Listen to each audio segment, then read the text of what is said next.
전체적으로 생명과학원에 대해서 좀 볼 거야. 생명과학원은 교과서가 대단원이 총 5개야. 근데 단원의 길이가 조금씩 달라, 이게. 이게 좀 길이가 긴 단원이 있고 짧은 단원이 있거든. 자, 첫 번째 단원은 생명과학의 이해라고 해서 여기는 내용이 크게 2가지야. 어떤 거냐면 생물의 특성. 이거는 이제 프리뷰로 우리 다룰 겁니다. 그러니까 생물이라는 게 어떠한 특징을 가지고 있느냐를 설명하면서 앞으로 생명과학 1이라는 과목에서 어떤 내용들을 다루게 될지를 소개하는 단원이야. 그래서 이게 전체의 밑그림을 그려주는 거라고 생각을 하면 돼. 그리고 2번째는 생명과학의 탐구과정이라고 해서 과학의 탐구과정이 있는데 이제 탐구를 할 때는 어떤 방식으로 실험을 설계를 하고 이런 것들을 설명을 해. 근데 이게 배경 지식이 좀 필요해. 무슨 소리냐면 실험을 설계하려고 해도 어떤 연구를 하는 거잖아. 그럼 이제 관련된 배경 지식이 있어야 그걸 이해하기 쉽거든. 근데 지금 현재의 스코어 우리는 처음 시작하는 거잖아. 생명과학에 대한 배경 지식이 많지 않은 상태야. 그래서 이건 겨울방학 때 다뤄도 많이 힘들어만 하고 재미없어 해서 요거는 이번 겨울방학 때 다루지는 않을 거야.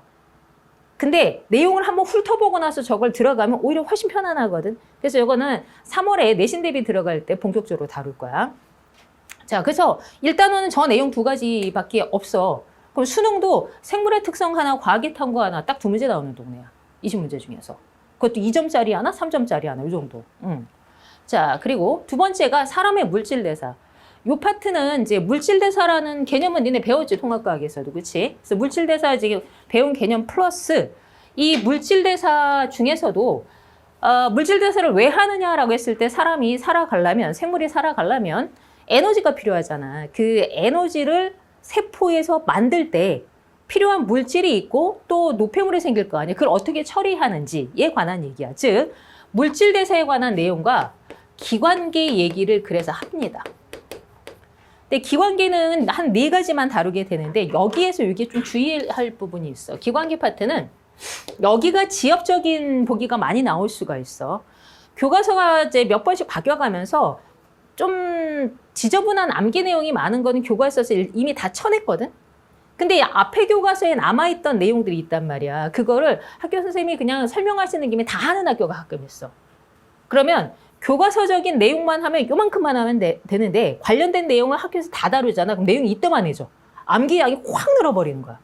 그래서 저 부분은 학교 수업 나갈 때 반드시 잘 들어둬야 돼. 어디까지 설명하는지. 교과서 것만 다룬 건지 교과서 외의 것도 다루는 건지를 반드시 체크를 해야 되는 거야. 자, 플러스. 자, 이렇게 물질대사에 오류가 생겨서 생기는 대사성 질환이라고 해서 질병에 관한 얘기를 추가로 이제 더 집어넣는 거야. 근데 어차피 교과서 내용을 기준으로 했을 적에 1단원도 2단원도 양이 많은 단원은 아니야. 그래서 이제 요거는 2개 합쳐봤자 다른 대단원 하나보다도 양이 적은 편이라고 할 수 있어, 오히려. 자, 그래서 여기까지는 그리고 개념 파트이기 때문에 그렇게 어렵지 않습니다. 개념 공부가 충실히 되어 있으면 거의 대부분 할 수가 있어. 그래서 우리 겨울방학 때 안 다뤄. 3월에 해도 충분해서. 왜냐하면 3단원하고 4단원이 문제야. 여기가 양도 많은데 어려워. 그래서 한번 들었을 때 이게 뭔 소리야? 이럴 수 있는 것들이 나오거든. 이제 그런 건 여러 번 봐야 되잖아. 그러니까 이런 것에 조금 더 시간을 많이 들이기 위해서 한 번만 봐도 개념으로 충분한 거는 우리 3월에 그냥 해버리고 조금 더 설명을 자세히 해야 되는 단원에 집중을 할 거라는 거야. 3단원은 일단 양이 겁나게 많아. 이 안에 중단원이 4개가 들어있는데 이게 각각이 1단원, 그 각 중단원이 1단원 분량은 되는 거야. 무슨 소리냐면 첫 번째가 전도, 흥분이 발생을 해서 신호를 어떻게 전달하고 이런 얘기를 하거든. 그런데 수능에서도 이거 반드시 3점짜리가 나오는 거야. 무슨 소리냐? 추론 문제야. 자료가 많이 나와서 문제의 길이가 되게 길어. 그러다 보니까 어려워, 처음 할 때. 진짜 처음 들으면 뭔 소리를 하는 거야? 딱 이런 느낌이 들거든. 그리고 약간의 계산이 들어가. 생명과학에서의 계산은 산수야, 산수. 복잡한 뭐 수식을 쓰거나 이런 거 없어. 미지수 쓰는 애들도 많지 않아. 그러니까 수학적인 능력이 좀 떨어지더라도 이제 문제 푸는데 큰 지장은 없거든. 대신 읽어야 된 자료에 대한 양이 많기 때문에 텍스트 양이 많다고 보면 돼. 그래서 요 파트가 있고. 2번째, 근수축. 요거는 조금 짧은 내용이긴 한데 요거는 계산 문제야, 계산 문제. 개념은 양이 얼마 안 되고 그걸 활용한 계산 문제가 나오는 거라서 요 계산 적응만 하면 유형이 많이 다르지 않기 때문에 금방금방 풀 수는 있는데 공부 안 하고 한꺼번에 시험 전날 본다고 수습이 될 수 있는 내용은 아니야. 자, 요게 끝나고 나면 신경계. 중딩 때 배운 적 있지, 신경에 대해서. 그치? 그 내용하고 직접적으로 연결이 돼. 다만 거기서 조금 더 자세히 들어갈 거 아니야. 이름이 많이 나와. 이름이 많이 나온다는 얘기는 암기할 분량이 꽤 되는 거야. 오케이? 그리고 호르몬. 자, 여기가 의외로 폭탄이야. 호르몬과 항상성 파트가 암기 양도 많은데 그래프 같은 자료가 엄청나게 다양하게 나와. 그래서 기본 내용을 알고 있는데도 그래프를 봤는데 무슨 상황을 얘기하고 있는 그래프인지 해석을 못하는 경우들이 있어. 그래서 자료 해석 연습까지 해야 돼서 생각보다 공부하는데 시간이 걸리는 동네야. 이것만으로도 지금 양이 꽤 되는데 마지막에 방어작용 파트가 있어.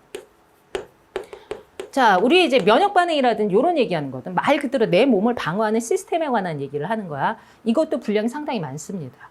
그래서 3단원이 정말 개념적으로 양이 제일 많고 긴 단원이야. 수능에서 3단원만 7문제가 나와. 비교가 안 되지, 그치? 그 정도로. 자, 근데 이 중에 전도랑 근수축은 어디에 해당한다? 추론에 해당한다. 생명과학에서 추론이라고 하는 건 고난도를 얘기하는 거야. 자, 그리고 이쪽은 자료 해석이 많아. 그래서 그래프 읽는 연습이 충분히 안 돼 있으면 문제가 시간 내에 풀지를 못하는 거야. 이게 많이 어려운 건 아닌데 읽는데 시간이 오래 걸리니까 이제 전체 마지막 페이지 가면 시간이 막 부족해서 덜덜덜 하는 상황이 나온다는 거야. 자, 그리고 4단원 유전. 뭐 이거는 많이 들어서 알지, 그렇지? 악명 높은 단원이잖아. 이거는 이 대단원 전체가 추론이야. 그냥 얘는 얘 추론 단원이야. 그 개념의 양을 따지면 3단원의 한 60% 정도밖에 안 돼. 개념 양은. 그런데 전체가 추론 문제다 보니까 문제 난이도가 다 높아. 자, 그래서 저거 할 때 진짜 토할 정도로 공부해야 돼. 근데 이번 방학 때는 토할 정도까지 못해. 그러기 전에 뻗어버려서. 자, 알아서 수습해 누군지. 자, 그리고 유전 파트도 내용은 크게 3덩어리가 있는데 첫 번째는 염색체와 유전자. 여기에서 세포줄기까지 내용이 들어갑니다. 그래서 그 파트가 하나 있고 여기는 약간 개념과 자료 해석 내용이 들어가는데 여기에 추론도 생각보다 어려워. 이번에 수능에 생각보다 이게 어렵게 나와서 정말 3페이지부터 애들이 그냥 헉 이렇게 됐었거든. 그리고 사람의 유전. 여기가 확률 계산과 가계도 분석이 나오는데 시간이 좀 걸려, 적응하는데. 그래서 개념을 안다고 해도 문제를 읽었을 때 이걸 어디부터 어떻게 풀어야 될지 손을 못 대는 경우가 그냥 개념만 대충 봐서는 절대 못 푸는 동네야. 마지막은 사람의 유전병 파트가 있는데 자, 제목부터가 유전병이잖아. 그지? 그럼 유전현상에서 생긴 병이지. 앞에 내용 다 알아야지. 여기에서 뭐가 고장나서 병이 생겼으로 가는 거잖아. 그치? 그래서 얘가 최고 난도야. 얘가 수능에서 문제나. 당연히 다 추론이야. 자, 그러고 나면 마지막 5단원 생태계죠. 그나마 좀 이제 마음이 좀 편하네. 왜? 통합과학에서 배운 내용이 있잖아. 통합과학에 배운 내용이 한 40% 들어가 여기. 그러니까 그래도 접근하기가 제일 쉬워. 그래도 수능에서 한 3문제 나옵니다. 단원의 개념 양도 1단원의 1.5배 정도 돼. 그래서 요걸 기준으로 학교에서 내신 범위가 대충 어떻게 되느냐. 자, 1학기 중간고사는 1, 2단원은 다 들어가. 이건 무조건 모든 학교 전 학교에 해당해. 진도가 느린 양명여고는 여기 2단원에서 끝나는데 대부분의 학교는 여기 전도까지는 들어갑니다. 1학기 중간고사에. 여기까지가. 즉, 첫 시험부터 추론 들어간다는 얘기야. 자, 그리고 요 이후부터 방어작용 끝까지 1학기 기말에 평균적으로 들어가요. 평균적이라는 거야. 그러니까 전체 학교의 한 80%는 여기에 해당되는 거야. 자, 그럼 여기도 어떻게 돼? 요게 근수축이 또 들어가 있지, 그치? 그러니까 묘하게 추론이나 계산이 좀 걸쳐 있어, 지금. 그리고 2학기를 넘어가면 이제 헬게이트가 열려지는 거야, 그치? 그래서 4단원 전체를 2학기 중간고사에 보면 2학기 내신이 그냥 중간고사에서 끝났어. 유전 파트가 너무 어려우니까 그냥 2학기 내신은 시작과 함께 끝나버리는 거야. 그래서 학교에서 어떻게 하느냐 하면 일반적으로는 여기서 한번 끊어줘. 이렇게 안 하면 너무 어려워. 너무 어려워. 게다가 상대적으로 2학기 기말고사 때 또 생태계만 보면 너무 쉽지, 그치? 그럼 시험 두기가 난이도 밸런스가 안 맞아. 그래서 여기서 한번 끊어서 여기까지 2학기 중간고사에 보고, 게다가 2학기 중간고사 앞에 추석 연휴 끼잖아. 그러니까 학기 중에서 시험 기간 중에 이제 수업 차수가 제일 적을 때라서 진도를 많이 나갈 수도 없어, 학교는. 그러니까 일반적으로 이렇게 끊기는 거야. 그리고 나머지가 이렇게 넘어가거든. 자, 그래서 이게 평균적인 범위야. 그럼 이 중에서 공부하는데 제일 시간이 오래 걸리는 대단원 두 개는 뭐다? 3단원과 4단원이지, 그치? 그래서 현재 이 교재에는 3단원, 4단원, 그리고 5단원을 집어넣었어. 왜냐하면 생태계를 통합과학에서 하긴 했는데 하나도 안 보고 방학 때 3, 4단원만 했다고 치자. 1학기 중간고사에 요거 이제 공부하느라 바빠, 그치? 근데 어렵지는 않아. 그리고 여기까지 했어. 어쩌고저쩌고 하는 사이 다 까먹어버리지, 생태계를, 그치? 그리고 이제 기말고사, 2학기 기말고사 준비할 때 새로 다 공부해야 돼, 그치? 그런 것 때문에 교재에는 넣기는 했는데 우리가 진도 나갈 때 중심이 되는 단원은 3단원과 4단원이야. 오케이? 그래서 3단원과 4단원을 10주간 집중적으로 하고 싶은데 그런데 니네가 생각보다 여력이 괜찮아. 그럼 추가로 생태계도 할 거야. 저거는 개념 위주로.